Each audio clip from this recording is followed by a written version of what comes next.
श्री अवधूत चिंतन श्री गुरुदेव दत्त श्री स्वामी समर्थ महाराज की जय. श्री स्वामी समर्थ.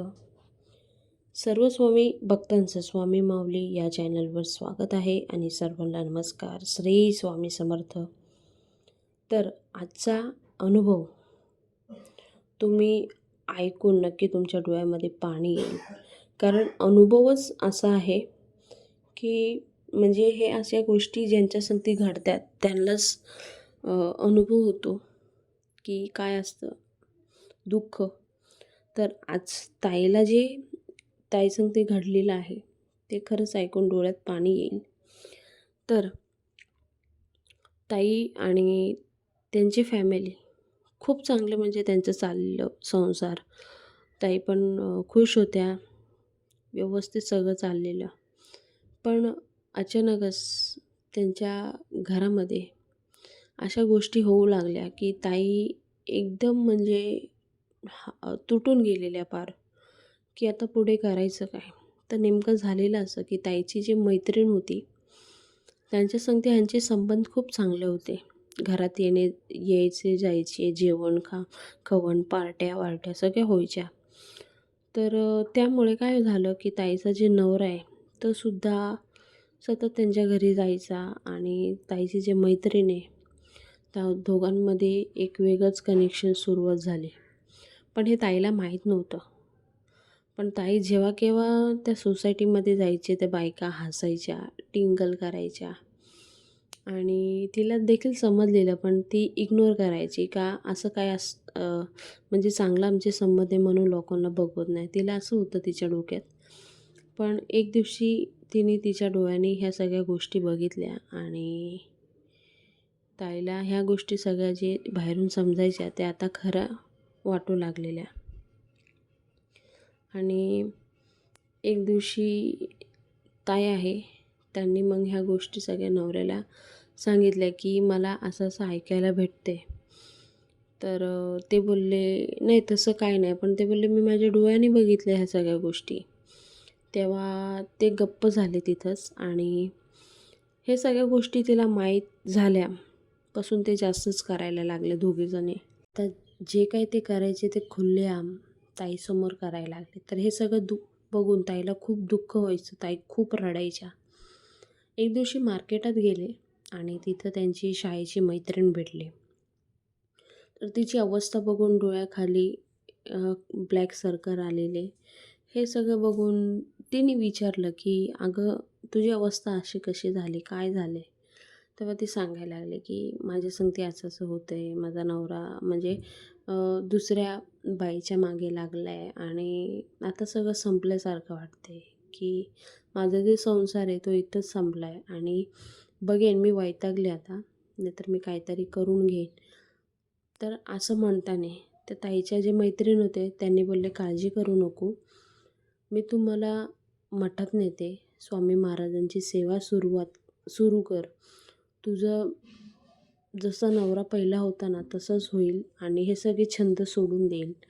तर ते बोलले कसं करायचं तू मला सांग. तर त्या ताईने त्या मैत्रिणीने ताईला मठात नेलं आणि तिथं स्वामी महाराजांची सेवा सुरुवात केली.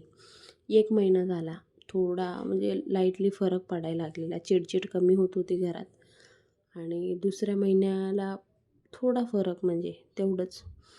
पण एक दिवस असं होतं आहे की तो जे ताईचा नवरा होता तो अचानकच येतो आहे घरी आणि मोठ्याने रडायला लागतो आहे. मी आतापर्यंत जे काही केलं ते मी चुकीचं करीत आलेलो.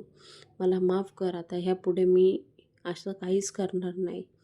आणि ताईने विचारलं झालं आहे काय, तर ते बोलत होते की जे ती बाई होती ती मला बोलत होती की तुझं जे घर आहे प्रॉपर्टी सगळं माझ्या नावावर कर, तुझ्या बायकोला सोडून दे, माझ्यासंग ते लग्न कर. आणि सतत पैशाची मागणी करायची. मी खूप सारे पैसे लुटवले पण त्यानंतर माझ्याकडं पैसेच नाही. तिला मी क्लिअर सांगितलं की माझ्याकडं पैसे नाही, तरीसुद्धा ती बाई ऐकायची नाही आणि खूप काही आज माझ्यासंगती बोलली भांडली माझ्यासंगती. आणि तेव्हा मला समजलं की ही जी बाई आहे ती फक्त पैशांसाठीच माझा वापर करते आणि ह्या सगळ्या गोष्टी मला समजून आल्या, म्हणून मी नक्की केलं की आपली जी बायका पोरं आहेत तर त्यांच्या संगतीच राहावं, हे सगळा छंद सोडून द्यावा. म्हणून आज मी इथं आलो आहे आणि मला माफ कर, मी ह्यापुढे असं काहीच करणार नाही. ताईसुद्धा खूप रडले, बोलले जे झालं ते गेलं, विसरून जा, पण ह्यापुढे असं काही करू नका. आणि त्यानंतर जे ताई स्वामी महाराजांची सेवा सुरुवात केली, अजूनपर्यंत सुद्धा ताई स्वामी महाराजांची सेवा करतात, त्यांची मुलंसुद्धा. आणि जे काही घडलं ते फक्त स्वामी महाराजांमुळेच घडलं.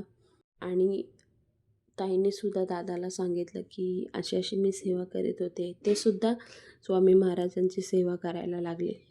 तर ह्या ज्या गोष्टी आहेत त्या आपण मनाने केल्या किंवा आपण एकदम श्रद्धेने केलं तर नक्की स्वामी आपल्याला पावतात. आपल्या दुःखात सुखात तर स्वामी महाराजांची आठवण काढायचीच, पण दुःखात फक्त नामस्मरण केलं ना, स्वामी महाराज तुमच्या मागे ढाळ बनून उभे राहतील.